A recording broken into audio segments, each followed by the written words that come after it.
こんにちは。マイクロアニメーターのちねねです。このように中の人が出てくる形で皆さんのお目にかかるのは初めてなんですけれども、今日は以前出した出してという曲のダンス動画の舞台裏を通してマイクロアニメについて解説していきたいと思います。完成作品を見てから解説が見たいって方は概要欄のリンクから見れますので、ぜひお願いします。ということで、まず工程としては大きく分けてスキン作り、背景作り、アニメーション、編集の4つになります。これらの工程を通してマイクロアニメの作り方を解説していきます。ということで、まずはスキン作りです。マイクロのスキンを作るサイトとしてはノバスキンというサイトが有名ですが、私はスキンデックスというサイトでベースを作って、彫り抜かったこの色にグラデーションが欲しいときや全体の調整が必要なときはアイビスペイントやフォトショップなどの画像編集機能が豊富なソフトで画質調整をしています。今回は私の今から映っているこのアバターのマイクロスキンの服装を変えるだけなので、このサイト上でスキン作りを完結させています。何のサイトを使うか、どういう流れで完成させるかは結構人それぞれだと思うので、実際にやってみて自分に合うスタイルを見つけていくのがいいと思います。今回の曲の本家様の衣装が囚人服なので、同じようなつなぎを着せてみました。ポイントとしては両手の手錠らしきもの、服の文字っぽい模様、そして左足をまくっているところですね。本家様のイラストを見ながら形よりも色の面積を重視して服を描きました。このコツっていうのがドット絵の描き方から流用しているものです。どちらも限られたピクセル解像度の環境なので、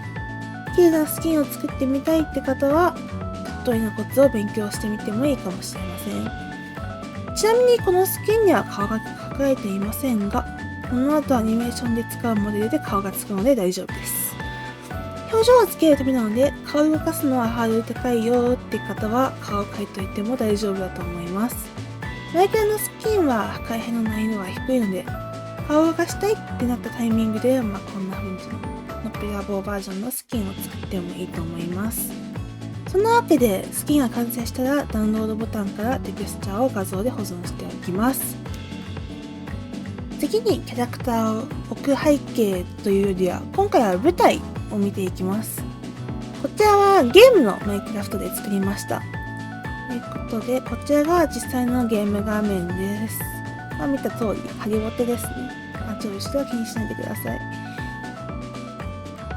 本家様の背景は壁にタイルっぽい模様があったのと、壁と床の色がちょっと違って見えたので、壁は今回はクォーツのレンガ、床は確か薄灰色ですね。薄灰色のコンクリートにしています。そして囚人部屋っぽくシンプルなベッドとトイレを模した階段ブロックを置いています。本家様の背景の壁に大きな張り紙があったので、それを模した絵画もつけてみました。絵柄は完全に私の好みです。今回はダンス動画なのでちっちゃいセットで済んでいますが、もっと広いところを舞台にしているワンケアニメも数を買うので、そういう動画を作る方々は本当にすごいと思います。マイクロアニメ始めてみたいよって方は、まずはこういう小さなセットから作ったり、もしくはキャラクターのみで動かすのが、アニメーションソフトの動作も軽くてハードルが低いのでおすすめです。では、いよいよマイクロアニメで一番大事と言っても過言ではないアニメーションの作業について見ていきます。多くのマイクロアニメではマイニメーターというマイクロアニメに特化したソフトが使われているんですが、私はブレンダーというより汎用的な 3DCG ソフトを使っています。ブレンダーはマイニメーターと比べて多機能で操作が複雑ですが、慣れればマイクロにとらわれないいろいろな表現ができるので、個人的には非常におすすめです。本家のマイクロっぽい表現でアニメを手軽に作りたい方はマイニメーターから試してみるのもいいと思います。ということで、こちらが実際のブレンダーの画面となります。先ほど作ったスキンのキャラとマイクラで作った背景、それからちょっとしたものとかが映っていますね。まずはこのスキンと背景をどうやってブレンダーに入れるかを解説します。まずはキャラクタースキンなんですけれども、こちらはブレンダー用のモデルテンプレート、いわゆるリグというものを使っています。インターネットにはたくさんのマイクロアニメ用のリグが頒布されているんですけれども、私はスクエアメディアさんのリグをこの目のカスタムテクスチャーとまつげを思いつき足して使わせていただいています。今回のアバターと後ろにちょっとした髪飾りがついているので、それも付け足して使わせてもらってます。で、このスクエアメディアさんのリグの使い方なんですけれども、まず概要欄にスクエアメディアさんのリグを販布してらっしゃる動画を貼り付けておきますので、そこから飛んでさらに概要欄からダウンロードページに飛ぶことができます。そこでダウンロードした ZIP ファイルをこのブレンダーにドラッグ&ドロップすることでアドオンというものを追加することができます。で、モデルを使うにはこの画面のやや右側にある細いタブ立ちから SQM プロリグというものを入れて、そしてリグスポナーから SQM デフォルトと書いている項目をクリックしてインポートリグを押します。そしたら、何もカスタムされていないモデルが呼び出されるので、このスキンからスキンセレクターのフォルダから自分のスキンが保存されている場所を押して、そうするとスキンが反映される仕様になっています。このリグについてのより詳しい解説はリクエストがあったらしてみようと思います。個人的にすごくおすすめのリグなので、ぜひぜひリクエストよろしくお願いします。そして背景をマイクロのゲームから持ってくるには MyWays というソフトを使います。概要欄にサイトを貼っておきますので、そこからダウンロードしていただけると幸いです。で、ダウンロードした MyWays を開いて、このファイルから、オープンワールドで自分の使いたいセットがあるワールドを選ぶと地図が出てきます。こんな風に。そしてそのセットを頑張って探して、で右クリックで長押しで範囲を選択できます。スーパーフラットだとこんな風に警告が出てくるんですけれども、これは選択範囲の深さが足りないっていう話なので OK を押します。そしたら自動的に修正してくれる仕様になっております。あとはこのエクスポートフォーレンダリングから保存場所を選択して OK を押すと、その後いろいろ設定項目が出てくるんですけれども、これも全部いじんなくて大丈夫です。OK を押して、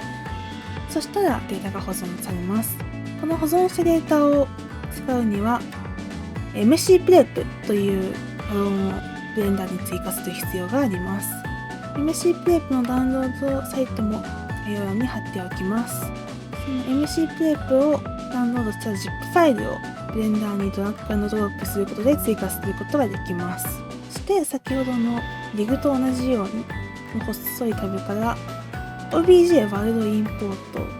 押して、それとインポートワールドっていうのを入れ込んで、自分のさっき保存した場所のファイルを選んで、で拡張子が2種類あるんですね。この MTL と OBJ っていうのが2種類出力されるんですけども、 OBJ の方を選んでインポートワールドを押すと、ここにワールドの形が出てきて、その状態でこのプレップマテリアルズを選択するとテクスチャーが適用されて、マイクラと同じような色がつきます。これで準備は完了となります。ということで、ここからモデルに動きをつけていくんですけれども、 3D モデルのアニメーションはまずキーフレームと呼ばれるこのタイミングでこのポーズをしてほしい。例えばこの今回のダンサーと、まずこの0のタイミングでこのポーズでちょっと動かすと、ここにこの四角がいっぱい並んでいると思うんですけど、これ全部キーフレームですね。もう1フレームごとに打っているわけじゃなくて、ちょっとずつ飛び飛びでやってるのがわかります。このキーフレームの間はソフトが自動で計算して動きを作ってくれます。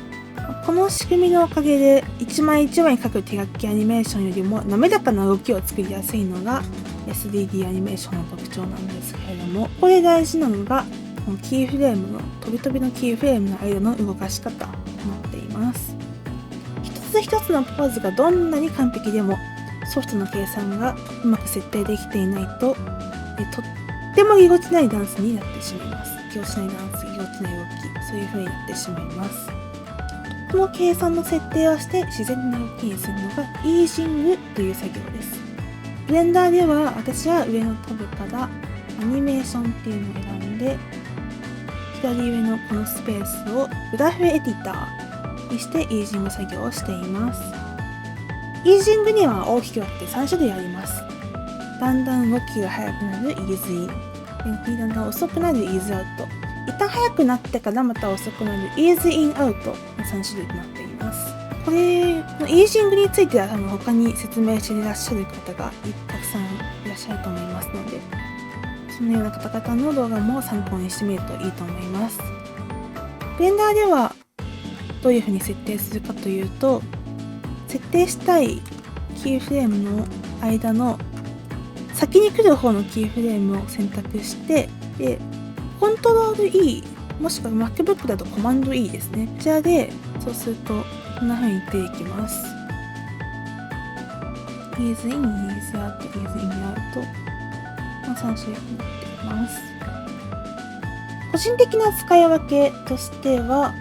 コミカルで、キレのいいリズミカルな動きにはイーズアウト、その助走としてイーズイン、そして一発で手軽に自然な動きを作れるのがイーズインアウトという感じです。初心者の方はまずイーズインアウトを適用してみて、違和感があったら微調整をしてみたり、もしくは別のイージングにするのがおすすめです。ブレンダーではグラフエディターの T でイージングの強さっていうのを選べますので、そこら辺もちょっと変えてみるだけで全然違ってくるので、いろいろ試してみるといいと思います。今回のダンスのグラフが結構すごいことになってこれが今頭だけかな、頭だけ、頭がこれですね。頭がもうゆらゆら揺れてるのがこんな感じになっていて、で全部選択するとどうなるかっていうと、すごいですね。本当に実際作業するときは1パーツずつやるのでもっとスッキリしてるんですけれども、全部まとめると結構ごちゃごちゃしてて感じになっちゃいますね。下のドープシートっていうキーフレームだけ見えてるのも結構密になってて、でも1フレームずつ書くよりはマシかなって感じですね。アニメーションはこんな感じで、今回は光の当て方にも注目してみました。今これ光実はちゃんとできてないんですけれども、これを Z キーからレンダーにするとこんな感じで、実際に出力した時にどんな感じになるかっていうのがシミュレーションされます。本家らしい紫色の光をスポットライトの設定にして当てて、でその通りにこの細い棒ですね、これを並べていることで檻みたいな影を落としてキャラクターが閉じ込められているという感じを出してました。この白く光っている物体は本来はここにいますね。カメラの画角外になってるんですけど、このたらいの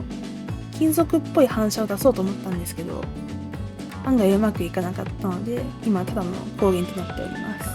ということで、アニメーションができたらレンダリング、出力をしないといけませんが、ここで何も考えずにアニメーションレンダリングを押すと大変なことになります。レンダーの初期設定では画像静止画で出力することになっているので、その状態でレンダリングすると動画ではなく静止画の大群が出てきてしまいます。また保存場所も初期では変なところになっているので、ちゃんと保存してほしいところに動画で出力させるには、こちらの出力プロパティから下のこの出力、そしたらこのフォーダボタンから自分の選んでほしい場所、メディアを動画にして、カラーはなるべく RGB か RGBA とかがついてるかついてないかの違いなんですけれども、そしてエンコーディングからコーディングコンテナを MPG4 もしくは QuickTime、 Windows は MPG4 の方が多いイメージですかね。 MacBook の方が QuickTime MOV 規格ですね。それが多い印象となっています。この設定を行うのが動画としてちゃんと出力される最低条件かなと個人的に思っています。この設定をしてからレンダー、アニメーションレンダリングをして動画が出力されるのを待ちましょう。そして今回出力されたものがこんな感じになっています。これだけでも結構動いてるって感じなんですけれども、ここからさらに編集をしていきます。ここでは After Effects を使っていますが、今回の動画のような作業なら無料のソフト、Windows なら AVI YouTube などでもできると思います。ここで行ったことは大きく分けて2つです。テキストアニメーション 2D 演出、そして色味の調整及び加工となっております。今回の動画の場合、テキストアニメーション 2D 演出は背景のテキスト、あと前のテキスト、そして最後のパソコンっぽい加工、この加工というか演出、そして色味の調整加工は全体的なビビッド感の演出や監視カメラっぽい加工のことを指します。まずテキストアニメーション自体は簡単で、ブレンダーと同じように文字を動かしてキーフレームを打ってもらって、そして途中のイージングを設定するという感じになっています。今回のテキストはこれイーズアウトですね。これを使っています。そしてどうやってキャラクターの後ろにいるように見せるかと言いますと、結構力技で、ブレンダーで背景のある動画と背景のない動画をそれぞれ出力することで見せかけています。今回は背景だけ、キャラクターだけでもいいんですけれども、今回は影との一体感とかを表現したかったので、キャラクター背景とキャラクターのみを出力しています。そしてキャラクターのみはどうするのかと言いますと、テキストのまとまりにマスクとして設定することで、テキストがキャラクターの部分だけ映らないという仕様になります。アフターエフェクツではトラックマットというものですね。これを動画に設定してもらって、このマットが反転というものをするとこのような効果ができます。最後のパソコンにボーンって映っている演出は二次創作に非常に寛容な本家様の画像素材をお借りいたしまして、アニメーションの元の動画ですね。この親というものにこのモニターの画像を設定して、これですね、このモニター PNG にこの動画を結びつけていて、そして画像の大きさをアニメーションを作ることで表現しています。次に色味の加工調整なんですけれども、After Effects では主に調整レイヤーを使っております。メインの調整レイヤー、これですね。メインの調整レイヤーがこんな感じになっています。これたくさんエフェクトをかけているんですけれども、これがどういうエフェクトかと言いますと、まず上から順に周りをちょっと暗くするエフェクト、そしてより鮮やかにするエフェクト、これも鮮やか系ですね。コントラスト、明暗の差を上げるエフェクトで、このグリッドっていうのは文字通り本来はマス目を描画するためのエフェクトなんですけれども、今回はもう限りなく横長な長方形にしまして、実質線みたいなものにすることで監視カメラっぽい横線を表現しています。あと監視カメラっぽくするための工夫としましては、動画自体にもエフェクトをかけていますね。ノイズですね。これはノイズをかけることでより監視カメラっぽいなというイメージを出しています。他にも最後の映像、これ一色だけになってるんですけども、これは別の調整レイヤーで色彩の統一を設定することで作っています。あと途中で光る部分、